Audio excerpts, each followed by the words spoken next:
Muy bien, estamos en el retiro de junio, dentro de este año de la fe. En mayo no pudimos tener el retiro porque yo estaba por ahí viajando. Y ya será el último de los retiros del curso, porque en verano ya es, el mes que viene ya es julio.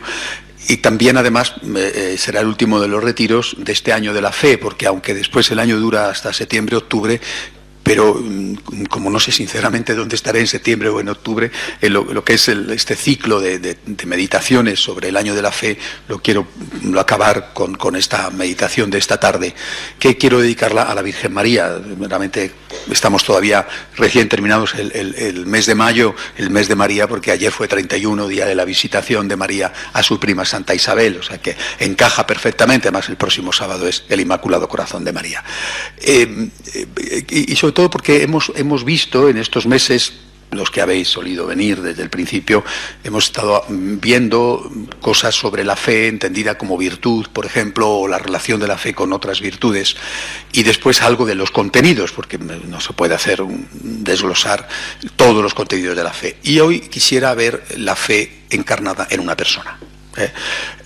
Seguramente podíamos hacerlo también con otras personas, es decir, como fue la fe de San Francisco de Asís o la fe de Santa Teresa de Jesús, pero creo que sobre todo y de una forma especial la Virgen María es un modelo de fe. De hecho, ayer, día de la visitación de María a su prima Santa Isabel, recordamos las palabras de Isabel cuando saluda a la Virgen, le dice: dichosa tú que has creído. Dichosa tú que has tenido fe, que has creído. Es decir, María, incluso en aquel momento inicial por una persona que estaba movida por el Espíritu Santo como Santa Isabel, María es presentada o elogiada como una mujer de fe. Y de muchas cosas más, ¿no? Pero como ya hemos estado viendo en este mes, como un modelo de la que va a ser la virtud inicial de las tres virtudes teologales. La virtud inicial, la fe, después vendría la esperanza, después vendría la caridad. Pero cuando hablamos de la Virgen no hay que olvidar nunca, porque a veces lo olvidamos y muchos lo olvidan, y eso es terrible, porque creo que en parte algunos de los problemas que tenemos en la Iglesia y por supuesto en la sociedad se debe a que se ha olvidado lo que voy a deciros ahora. La Virgen María es el puente entre el Antiguo y el Nuevo Testamento. Quizá no solamente ella, también San Juan Bautista, por ejemplo, ¿verdad? Pero de una forma especial ella es el puente. Es decir, la Virgen María existía antes de la encarnación. Más o menos damos por supuesto que podría tener unos 15 años, 16 años. Bueno, esto se supone porque era la edad en que las mujeres en aquella época contraían matrimonio, lo normal, pero vamos, tampoco sabemos la edad que tenía la Virgen aquel 25 de marzo, cuando se le apareció el ángel Gabriel. Pero siempre se ha, por supuesto, entonces 15, 16 años, más o menos, por la singularidad de la época. Bueno, es decir, que cuando tiene lugar la encarnación, María ya existe, y ella reacciona ante el anuncio del ángel como una mujer de fe, que su prima va después a elogiar: dichosa tú que has creído.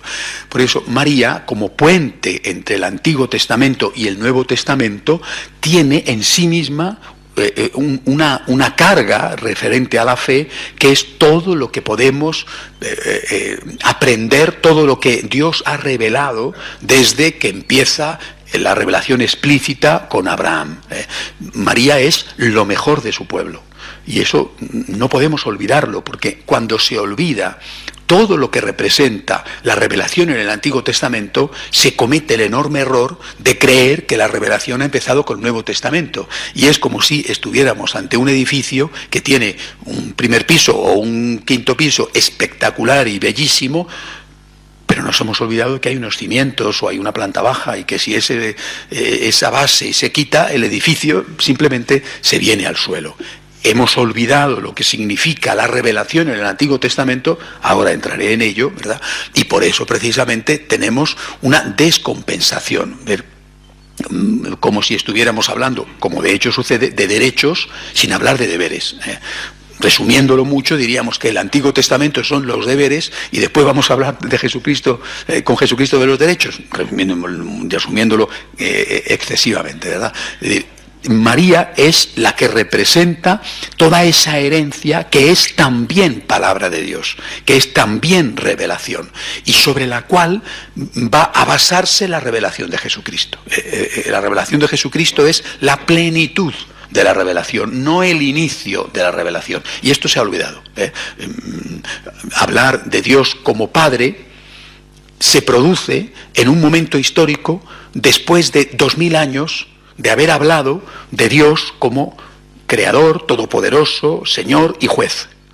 Y de repente hablamos de Dios como Padre y hemos borrado todo lo anterior y simplemente hemos hecho un estropicio porque no se entiende de verdad lo que significa que la grandeza de lo que significa que Dios sea tu Padre. Oye, tu Creador es tu Padre. Oye, esto es mucho más serio que si es un cualquiera. Es decir, tu Creador, tu Rey es tu Padre. Bueno, por tanto, lo primero que tenemos que hacer, repito, al contemplar la fe de María, es darnos cuenta de que estamos ante una mujer judía, ante una creyente judía, y que por lo tanto en María lo primero es fijarnos en que ella es alguien que tiene unos contenidos doctrinales, repito, antes de ese 25 de marzo, y que tiene también una actitud para afrontar esos contenidos doctrinales. Pero a la vez, después de ese 25 de marzo, se va a producir también un cambio. Ella, que es madre y maestra de Jesús, madre y maestra de Jesús, cuando el niño, recordad, el adolescente Jesús se pierde en el templo, dice el Evangelio que después se fue con sus padres y siguió creciendo en edad, sabiduría y gracia, es decir, es madre y maestra de Jesús, pero también se convierte en hija y discípula. Es decir, por un lado, ella aporta lo mejor del Antiguo Testamento, digo lo mejor porque también en el Antiguo Testamento había cosas que tenían que ser purificadas y que Jesús purifica, la sacralización de la ley del sábado, que el Señor se encarga de poner en su justo punto, ¿verdad? Y otras cosas. En el Antiguo Testamento hay un tiempo, no en la época de Jesús, pero hay un tiempo en que se permite la poligamia, por ejemplo. Bueno, ella aporta lo mejor del Antiguo Testamento, pero después se convierte en la discípula de su Hijo, que recibe como nadie la plenitud de la revelación que aporta Jesús. Desde esta perspectiva vamos, por lo tanto, a fijarnos en la fe de María antes de ese 25 de marzo, el día de la Encarnación, el día de la Anunciación del ángel, y después de ese 25 de marzo. Bueno, primero, la primera etapa, una mujer judía que tiene fe.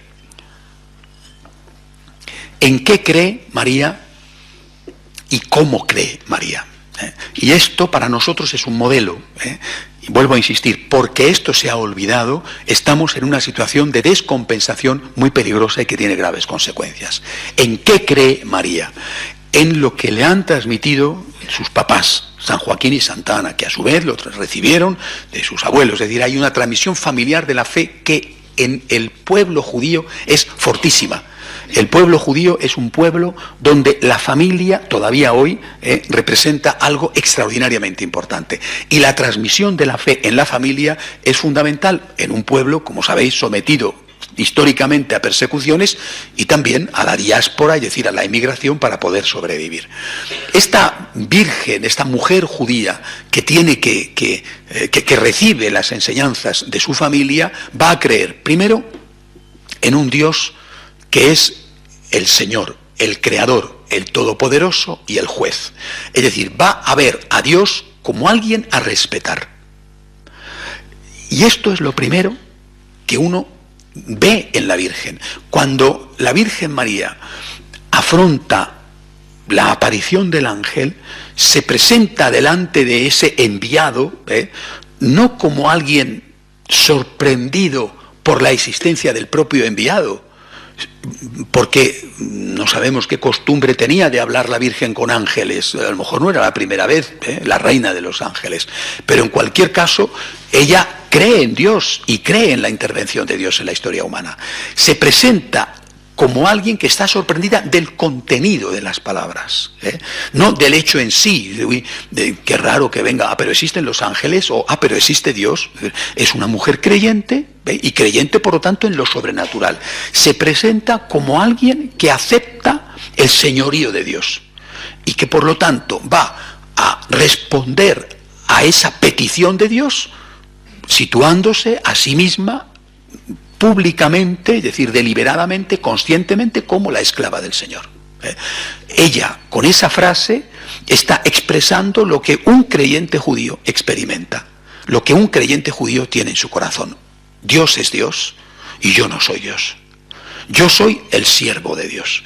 Ella no dice, aquí está la hija de Dios, por ejemplo. No lo dice, porque ese concepto es el que va a aprender después de su hijo. Ella dice, aquí está la esclava del Señor, la sierva de Dios. Hágase en mí según tu palabra.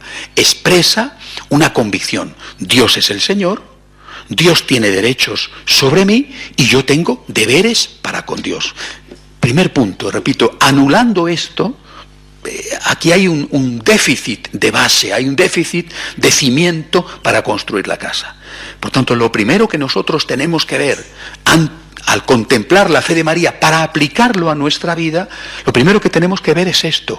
La Virgen María cree en el señorío de Dios. El Dios uno, revelado a Abraham, el Dios creador, el Dios todopoderoso, el Dios juez, también el Dios misericordioso que se va a revelar sobre todo a través de los profetas. Bueno, esto que son los puntos esenciales de la fe judía es la fe de María y es nuestra fe. No es la fe de los judíos o de los judíos antiguos, porque no todos, quizá los judíos de hoy en día también hay mucha confusión en algunos de ellos por lo menos. Esta es nuestra fe también. La fe de María es nuestra fe. Jesús no viene a quitar esto, viene a completar esto, no a suprimir, sino a llevar a la plenitud. Por tanto, ¿en qué cree esta muchacha judía? En el señorío de Dios. Y ahí, repito, es donde nosotros tenemos que plantearnos en nuestra fe personal. ¿Creo yo no solo en la existencia de Dios, sino en su señorío? ¿Creo yo que Dios actúa en la historia? ¿Creo yo que Dios actúa en mi historia? ¿Creo yo que Dios actúa en la historia de mi familia? ¿En la historia de mi pueblo? ¿O, por el contrario, mi fe, cuando vienen las dificultades, cuando no entiendo, cuando algo no sale según mis planes, mi fe se tambalea y empiezo a dudar de si Dios existe o si Dios existiendo se preocupa por mí?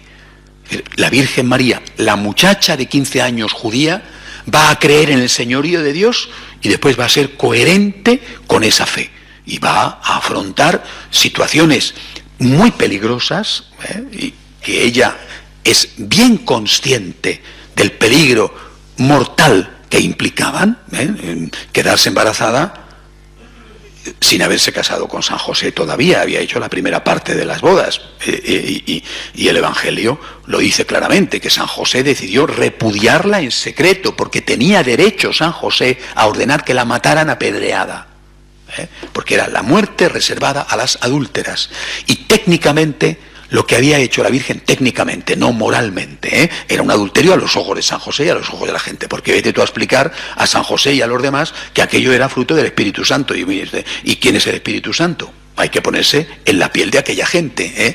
Bueno, por tanto, la Virgen María va a ser una mujer que se fía y que acepta, porque cree que Dios existe y que Dios se preocupa por su pueblo y que ella tiene que aceptar el misterio de no entender, al menos del todo, los planes de Dios. Por tanto, este es el contenido de esa fe de esta muchacha de 15 años antes de la encarnación. El contenido. Pero ¿cómo lo vive esto la Virgen? En estos meses os he hablado muchísimo, una y otra vez, y vuelvo a hacerlo ahora, fijándome en esta persona que encarna nuestra fe, que es la Virgen, de las virtudes auxiliares o acompañantes, incluso originarias de la fe. María vive esa fe, es capaz de llevarla a la práctica porque tiene la virtud de la humildad. Primera virtud, la virtud de la humildad. Es decir, cuando uno, y así lo hicieron los padres de la Iglesia primitiva, cuando uno compara a la Virgen con Eva, repito, los padres de la Iglesia primitiva la llamaron desde el inicio la nueva Eva, lo que destaca es que en Eva lo que había era el deseo de ser diosa, y en María lo que hay es el deseo de ser esclava. Esta es la gran diferencia. Es decir, no solamente se cree en un concepto, Dios existe, Dios es el Todopoderoso, Dios es el Creador, sino que se cree en ese concepto partiendo de una actitud. La actitud es, Dios existe, Eva diría, y me fastidia, Dios es el Señor y me revienta, Dios es superior a mí y no lo tolero, mientras que la actitud de María sería, Dios existe, Dios es superior a mí, Dios es el Señor y estoy muy contenta con ello.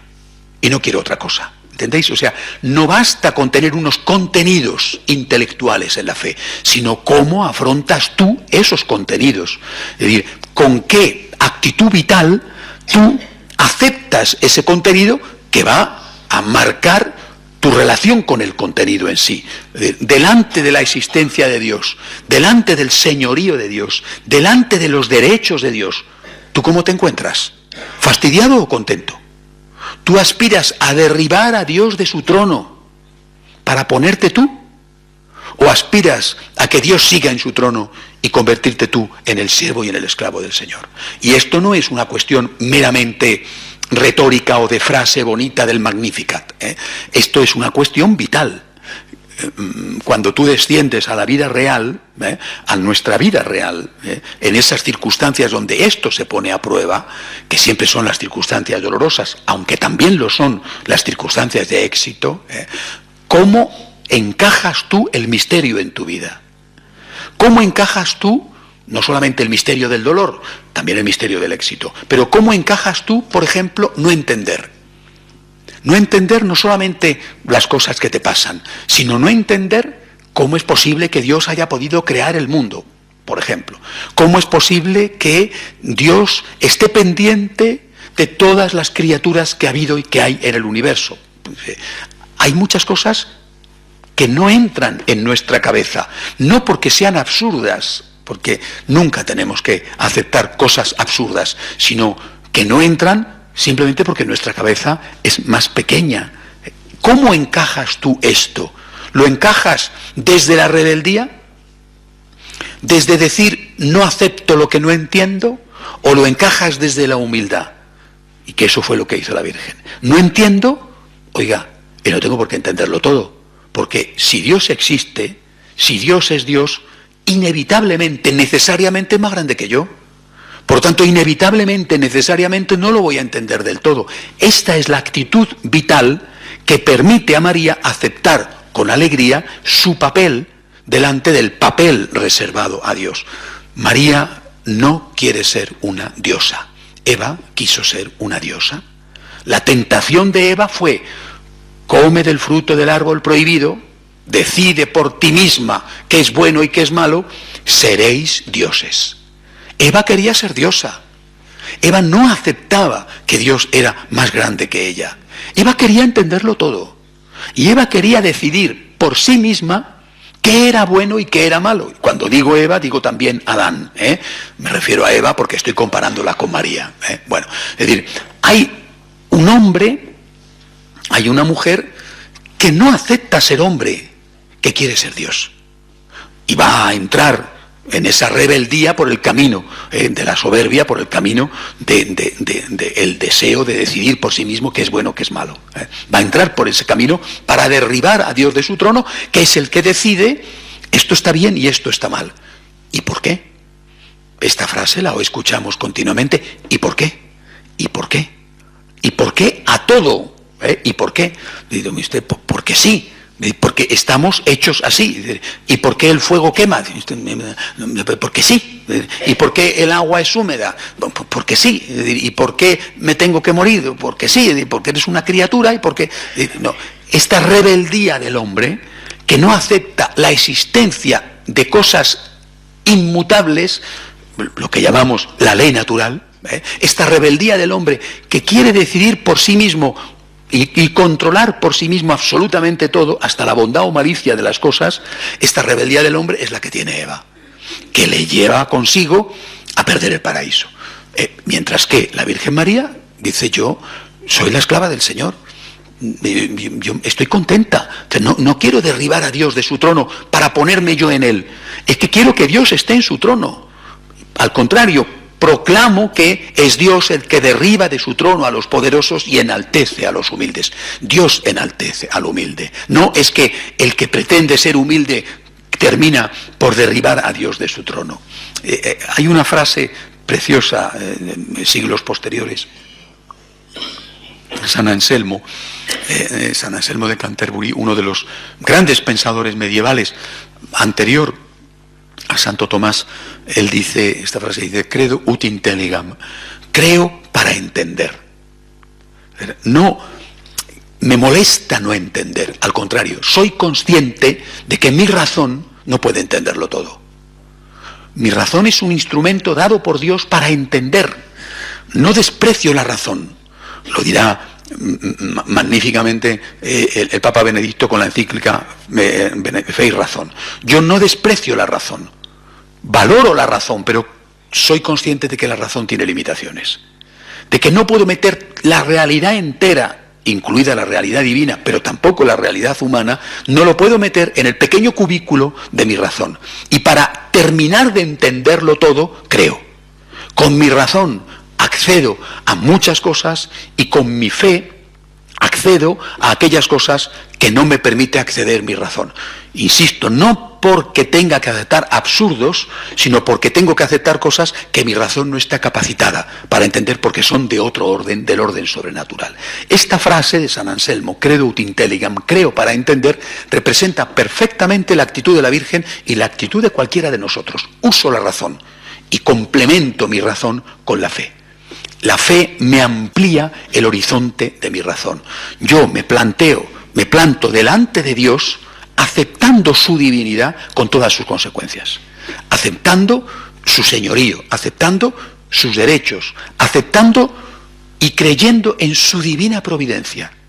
Es decir, creyendo que escribe derecho con renglones torcidos, creyendo que hay cosas en la vida que me duelen enormemente, y que no sé por qué pasan, y que quizá no lo sepa nunca por qué pasan, y que quizá hay injusticias que se cometen y nunca sabré por qué, y sin embargo yo creo en la providencia divina. Y no pretendo exigirle a Dios que me dé todas las explicaciones del mundo. Señor, yo, si me das explicaciones, que estupendo, y si no me da lo mismo, porque yo, Señor, me fío de ti. Repito, esto es la fe judía. Esta es la fe de esa mujer de 15 años, que va a responder al anuncio del ángel, situándose delante de la historia como una mujer que acepta unos contenidos y que los acepta desde la humildad, no desde el fastidio, no desde el decir no quiero que esto sea así, sino estoy muy contenta de que Dios sea Dios. Y yo no quiero ser Dios, yo no quiero ser diosa, diría la Virgen María. Seguramente que esto ni se le pasó por la cabeza nunca, o sea, probablemente, pero lo dijo, ¿verdad?, de otra manera, cuando afirma, aquí está la esclava, hágaseme según tu palabra. Por lo tanto, primera virtud de María que le va a capacitar para aceptar esos contenidos de fe en circunstancias muy difíciles en su vida, mucho más difíciles de las que cualquiera de nosotros ha atravesado o tendrá que atravesar. ¿Quién ha visto matar a su hijo como ella lo vio matar? ¿Quién? ¿Quién le ha visto torturado como ella lo vio? ¿Quién, habiendo recibido esa promesa, ha llegado y resulta que se ha encontrado que no había sitio en la posada y ha tenido que parir, ha tenido que dar a luz en una cueva de ovejas? ¿Quién? ¿Quién ha tenido que coger al bebé y salir huyendo a uña de borrico, ni siquiera de caballo, para evitar que mataran a su niño? Y así el resto. Caramba, estamos ante alguien que se ha encontrado una y otra vez sometida a las dudas, una y otra vez inmersa en la oscuridad, una y otra vez sometida a la tentación de preguntarle a Dios por qué, y que una y otra vez se ha dicho y ha dicho, acepto, acepto, acepto. No me tienes que dar explicaciones, tú eres Dios y yo no soy Dios, y además no quiero serlo. Punto fundamental, repito, de la virtud con que María es capaz de aceptar la fe. Junto a esta, las dos virtudes que son hermanas, junto con la virtud de la humildad, la virtud de la obediencia. No solamente lo acepto, sino que obedezco. La virtud de la obediencia nace de la humildad como la consecuencia práctica de esa humildad. Aquí estoy, mándame, mándame. En las palabras de María ante el ángel resuena las palabras del profeta Samuel cuando, después de aquellas repetidas llamadas del Señor, no sabía Samuel que era un muchacho de quién era aquella voz. Samuel dice, Señor, aquí estoy para hacer tu voluntad. Es decir, mándame, Señor, que tu siervo escucha. Es una palabra del Antiguo Testamento de un profeta que, dicho de otra manera, es la palabra de la Virgen. Por eso digo, hay toda una carga, no solamente de contenido intelectual, sino de actitud vital ante ese contenido intelectual que viene representada por la Virgen. Pues bien, todo esto simplemente ha desaparecido. Y esto tiene unas consecuencias gravísimas. Si no tenemos esta actitud de humildad, de disfrutar de no ser dioses, de vivir gozosamente el ser seres humanos, que no somos una piltrafa, que somos una maravilla, que el ser humano es una maravilla, que estamos hechos a imagen y semejanza de Dios, que es extraordinario, pero no somos dioses. Si no tenemos esa actitud de vivirlo con gozo y de obedecer con gozo, es un choque permanente contra un muro que termina por destruirnos, porque es continuamente un querer que no puede cuajar en un poder. Es un quiero y no puedo. Quiero ser Dios y no puedo. Y la consecuencia es la consecuencia del pecado original. Perdemos el paraíso. Es decir, perdemos la relación con Dios. El hombre se convierte no en el amigo de Dios, sino en el enemigo de Dios. El hombre se convierte en el rival de Dios. El hombre no quiere ocupar su lugar, sino ocupar el lugar de Dios. Es un quiero y no puedo. El pecado de la soberbia y el pecado de la desobediencia. Yo quiero ser Dios y yo no obedezco a Dios. La Virgen, repito, mujer judía, dice claramente, yo estoy contenta de ser una mujer, yo no quiero ser diosa y yo obedezco a lo que Dios me manda. Hasta aquí, la muchacha del 25 de marzo. ¿Y después qué? Tampoco es que esto se haya estudiado mucho, por desgracia, ¿no? Y yo creo que primero esto, lo que he dicho, se ha olvidado, pero sí se había estudiado, se ha olvidado en los últimos 50 años, muy pocos hablan de esto. Dentro de las virtudes prohibidas o ridiculizadas en nuestra época están estas, la humildad, la obediencia. De esto prácticamente no se habla, al contrario, se desprecia. Pero es que lo otro ya ni siquiera se ha estudiado. Es decir, ¿cómo es la fe de María después?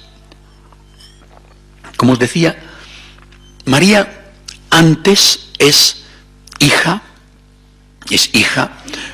es madre de Jesús, por supuesto va a ser maestra de Jesús, pero después se va a convertir sobre todo en discípula. Creo que cualquiera de nosotros, sin ser padre o madre, puede entender el cambio que se produce en ella, pero especialmente creo que los padres podéis entenderlo. No sé si las madres más que los padres, no me atrevería a decirlo, pero los que tenéis hijos yo creo que estáis más capacitados para entenderlo que los que no tenemos hijos. ¿Qué debió de ser, desde el punto de vista psicológico y desde el punto de vista espiritual, llevar a Dios en tu vientre? No llevar a una criatura en tu vientre, que me imagino que es una experiencia psicológica y anímica extraordinaria, que desde luego los hombres no podemos repetir, no podemos hacer. Bueno, pero es que esta mujer, la Virgen María, a partir de ese 25 de marzo, no es solo la mujer creyente con estos contenidos que os he dicho de fe y con esta actitud ante la fe, sino que de repente ella se convierte en la madre de su Dios. ¿Cómo debió de ser esto? ¿Cómo debió de ser ligar y unir la experiencia psicológica y espiritual de ser madre de cualquier madre, con la experiencia de ser madre de tu Dios? De tu Dios. Es un misterio que solamente ella lo pudo vivir. Es un misterio además, desde luego, irrepetible, ¿no? Es decir, porque solamente María fue la madre de Dios. Es decir, las mujeres, muchas, casi todas, tenéis hijos, o algunas no los tenéis. Bueno, las mujeres que tenéis hijos, cada maternidad me imagino que será diferente, incluso teniendo varios hijos seguramente cada maternidad será distinta, porque no será igual la del primero que la del quinto. Bueno, pero claro, ninguna de vosotros ha sido madre de Dios. Lo que llevabais en el vientre era vuestro hijo, no era vuestro Dios, pero a la vez era vuestro hijo también.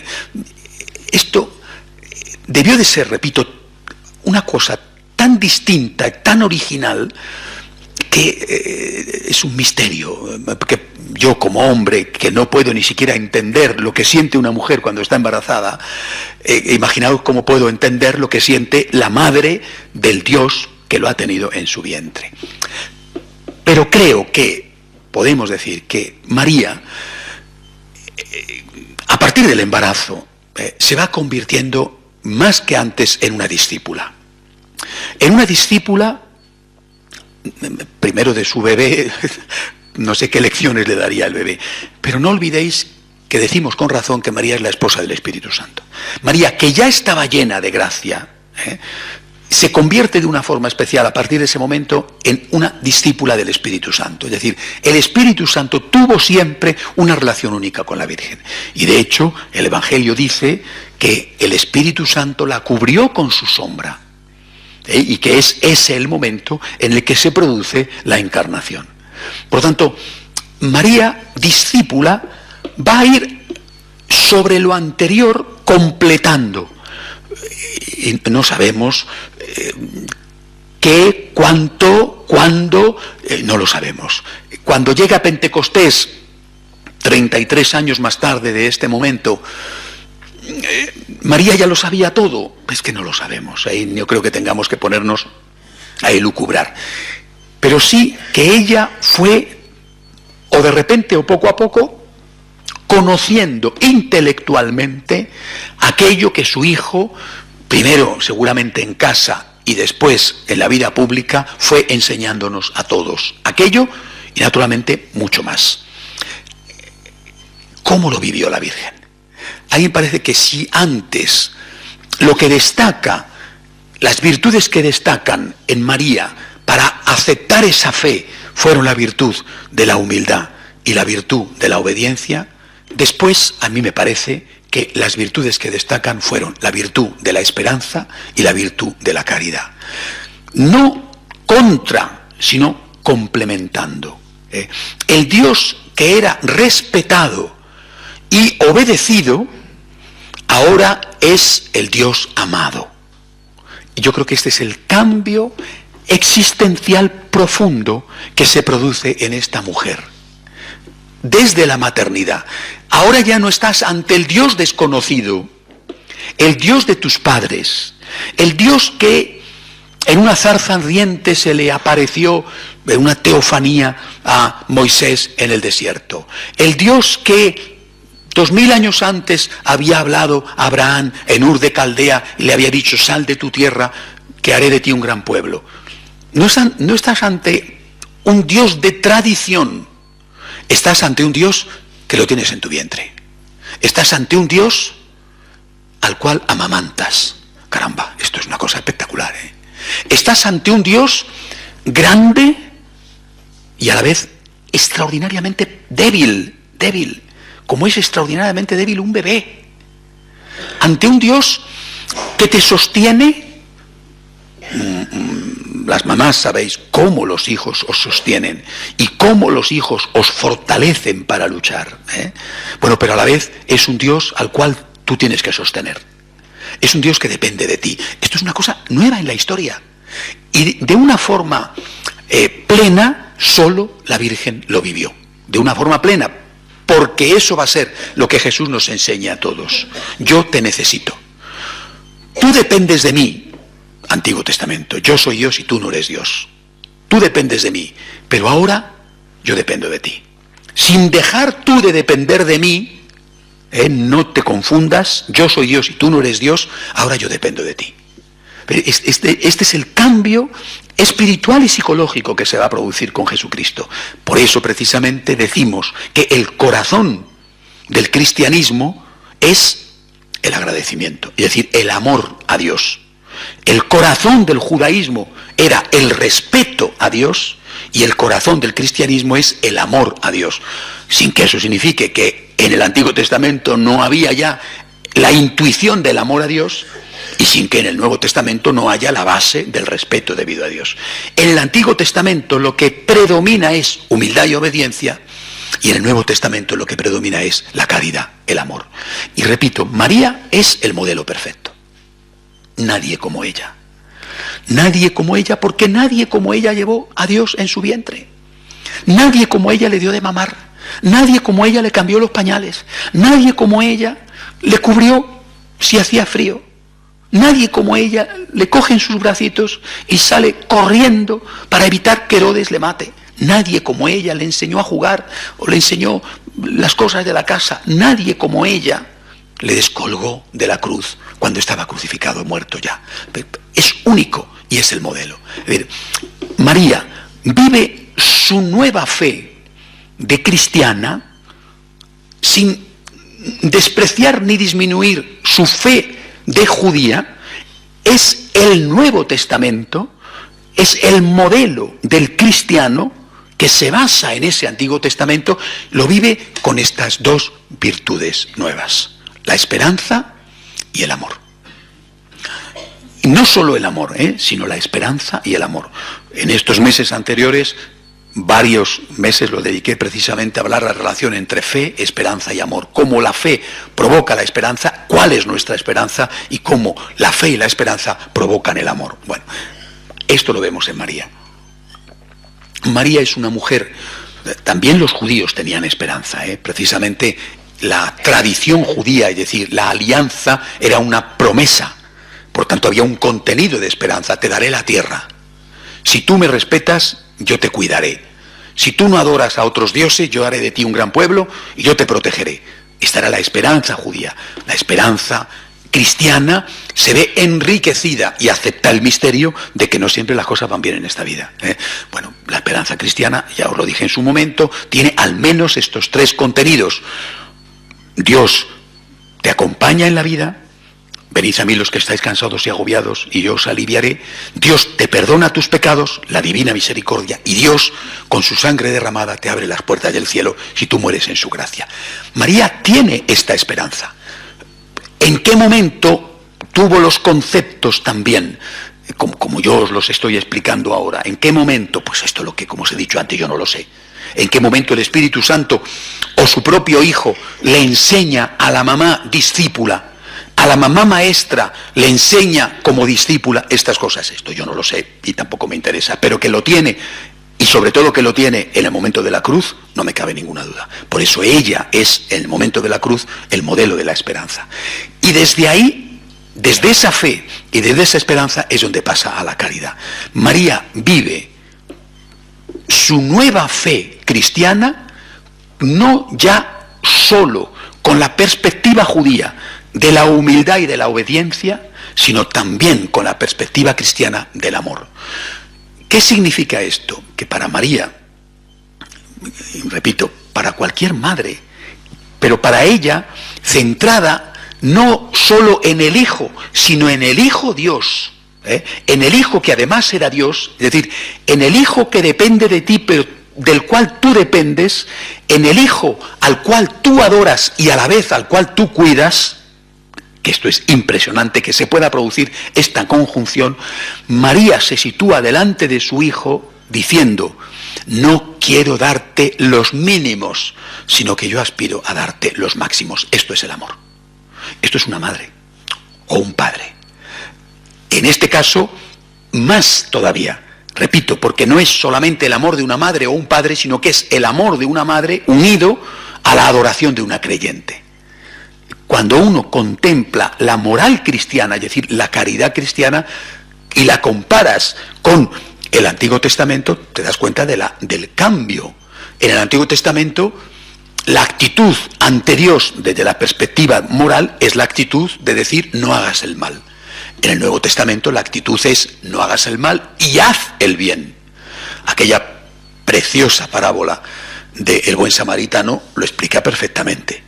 El sacerdote judío, el fariseo, el escriba, van a pasar delante de aquel hombre que se estaba desangrando porque había sido atacado por los ladrones, y van a pasar sin ayudarle y con la conciencia tranquila, porque ellos no le habían golpeado ni le habían robado, y la ley les mandaba no robar y no matar. Ellos no habían robado, ellos no habían matado, ellos cumplían la ley, mientras que Jesús pone como modelo a alguien que dice: yo no le he robado, yo no le he matado, pero yo tengo el deber de ayudar. Por eso el Señor dice específicamente cuando habla del juicio final, que mandará a unos al infierno, id malditos de mi Padre, porque he tenido hambre y no me habéis dado de comer. No dice, porque he tenido hambre porque me habéis robado lo mío, o porque he tenido hambre por culpa vuestra, sino, he tenido hambre, he estado desnudo y no me habéis ayudado. Y a lo mejor he tenido hambre por culpa mía, o he tenido hambre por culpa de un tercero, pero tú has podido ayudarme y no lo has hecho. Es decir, el cristiano tiene el deber de amar, y eso lo explicita nuestro Señor en el Jueves Santo cuando dice, os dejo mi mandamiento, que os améis como yo os he amado. Es decir, que no os conforméis con los mínimos, sino que luchéis por dar los máximos. Esto es una madre. Y no nos hemos dado cuenta, quizá, nunca, de que lo que Jesús está hablando, refiriéndose incluso a él como modelo, amaos como yo, está hablando de un amor materno o de un amor paterno, del amor de Dios y del amor de su mamá. Jesús podía haber dicho, amaos unos a otros como mi madre me ha amado. Como mi madre me ha amado. Es decir, con el amor de una madre que no se conforma con los mínimos, sino que aspira a hacer siempre el máximo por sus hijos, con el amor de una madre que es a la vez el amor de una creyente, de una madre creyente en el hijo que sin dejar de ser su hijo es también su Dios. Hace unos días, ayer o antes de ayer, leía una noticia de una mujer aquí en España que había muerto por droga. Era una señora mayor, creo recordar que unos 70 años. Había llegado la policía, por lo que se ve, a la casa, y los hijos consumían droga o traficaban con droga. Y la madre, para que no encontraran la droga, se la comió, se la tomó, para que no inculparan a los hijos, y se murió. Hasta ese punto llega una madre. Es decir, es algo que todos nosotros, afortunadamente, hemos experimentado y que por desgracia hoy ya no experimentan muchos. Algunos ni serán conscientes de que no lo han experimentado porque su madre les matará. El lugar más inseguro hoy para un ser humano es el vientre de su madre. Han muerto por el aborto, desde aquella famosa sentencia en Estados Unidos, más seres humanos que todos los que han muerto en la historia de la humanidad víctimas de las guerras. La cifra de abortos es muchísimo mayor que la cifra de todas las víctimas de todas las guerras de toda la historia humana. Y estos matados por sus madres. Y también las madres son víctimas, pero esta es una realidad. Bueno, pero para el resto, nuestra madre es también nuestro padre. Hablo de la Virgen, como antes he hablado de Eva y no de Adán, porque hablo de la mujer porque estoy refiriéndome a María. Pero nuestra madre, nuestro padre es el modelo. Hoy muchos no conocen a sus padres. Me contaban nuestros amigos de Panamá que ha habido una encuesta reciente en los hospitales públicos de su país, donde nacen la mayoría de los panameños, que el 80% son hijos de madres solteras. El 80% de los que nacen ya en hospitales públicos, pero es decir, la mayoría son hijos de madres solteras. Es decir, ¿qué modelo de padre pueden tener si no han conocido a su padre? Cuando hablas de Dios que es padre, pero ¿este señor quién es? ¿Un borracho? ¿Uno que me golpeaba? ¿Un señor que nunca conocí? Porque el que conocí era el papá de mi hermano, o he conocido a los padres de 3 hermanos y cada uno era distinto, pero al mío no le conocí porque se marchó antes de que tuviera uso de razón. Afortunadamente nosotros, y es un don extraordinario, hemos conocido a nuestro papá y a nuestra mamá, que son seres humanos, que tienen sus defectos como nosotros los tenemos, pero es un don tan grande haber conocido al papá y a la mamá, haber experimentado lo que es el amor, es decir, haber experimentado que hay alguien que te quiere tal y como tú eres, que no te quiere si eres listo, que no te quiere si eres guapo, que no te quiere si eres bueno, sino que te quiere, y que aunque no seas el hombre o la mujer 10, aunque no seas el más listo de la clase, aunque no seas el más bueno del mundo, ni mucho menos, te quiere. Es el único ser humano, el único que te quiere como tú eres, que te ha querido desde antes de que nacieras, porque en muchos casos naciste porque te quiso.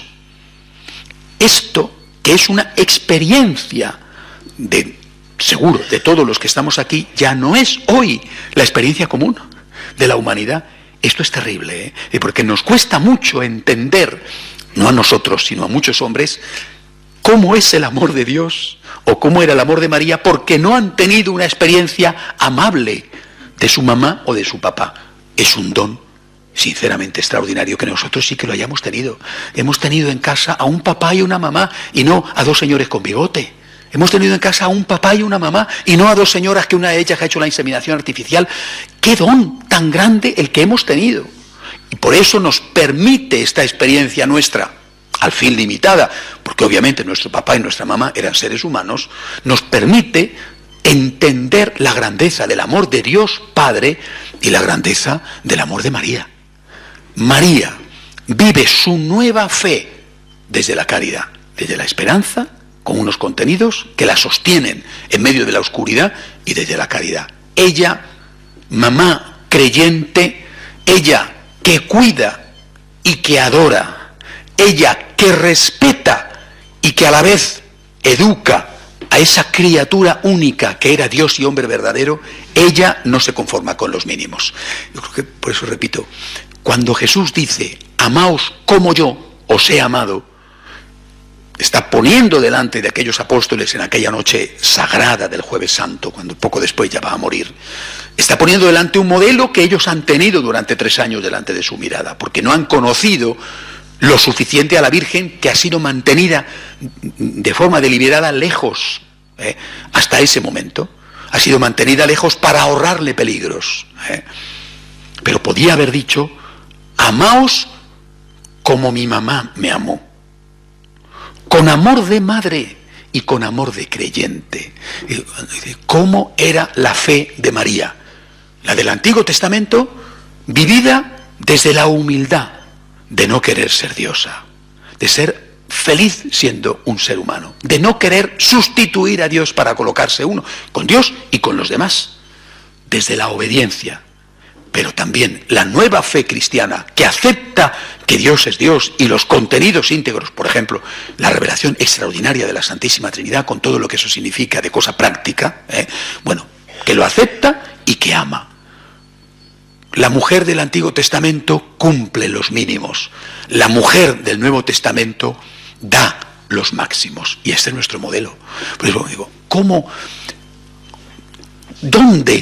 encuentro yo un modelo de fe? La Virgen María. Porque no solamente es el modelo referido a los contenidos, sino que es el modelo referido a cómo vivir los contenidos. ¿Cómo vivo yo el señorío de Dios? ¿Cómo vivo yo la experiencia del amor de Dios, de la misericordia de Dios? El señorío de Dios lo vivo con humildad, aceptando no entender, aceptando la divina providencia. Y el amor de Dios lo vivo con agradecimiento, haciendo todo lo posible por darle a Dios el máximo y no conformándome con darle a Dios el mínimo, y cuanto menos le dé, mejor. Y si te conformas con esto, no te doy más. María es el modelo de fe cristiana, el modelo, repito, nadie como ella adoró y cuidó. Y cuando nosotros nos planteamos en la vida, delante de la Iglesia y delante de Dios, nos planteamos en la vida cómo tenemos que actuar, yo siempre pienso en la Virgen. Muchas veces os he dicho, es algo difícil de entender, pero real, que Dios nos estimula al amor haciéndose débil. Dios es siempre el fuerte y el débil. El Dios del Antiguo Testamento era solo el fuerte. El Dios del Nuevo Testamento es el fuerte y el débil. Dios es siempre el niño pequeño que te dice, ayúdame. Dios es siempre el crucificado que te va a decir, defiéndeme. Dios es siempre el mendigo que te va a decir, dame de comer. Siempre. Dios es siempre alguien que te dice, dependo de ti. Y a la vez es alguien que te dice, y tú dependes de mí. ¿Y por qué tienes tú que cuidarme a mí? Porque primero yo te he cuidado a ti. Esto es el cristianismo, una fe y una actitud vital, una forma de vivir esa fe. María es la que nos enseña cómo tenemos que vivir la fe cristiana. La humildad y el amor, la humildad y el agradecimiento. Así vivió María su fe y este es nuestro modelo. Cuando tengáis dudas, la humildad de María. Cuando tengáis la tentación, con Dios o con los hombres, de conformaros con los mínimos, el amor de María, el agradecimiento de María. Un cristiano es alguien humilde, que obedece y que ama. Un cristiano es alguien que cumple los 10 mandamientos y que va más allá de los 10 mandamientos. Un cristiano es alguien que no se conforma con no hacer el mal, sino que todos los días le dice a Dios: Señor, ¿puedo hacer algo por ti? Me ofrezco, Señor, a ti. ¿Qué puedo hacer por ti? Dame la fuerza para hacerlo, porque yo lo que quiero darte es todo mi corazón.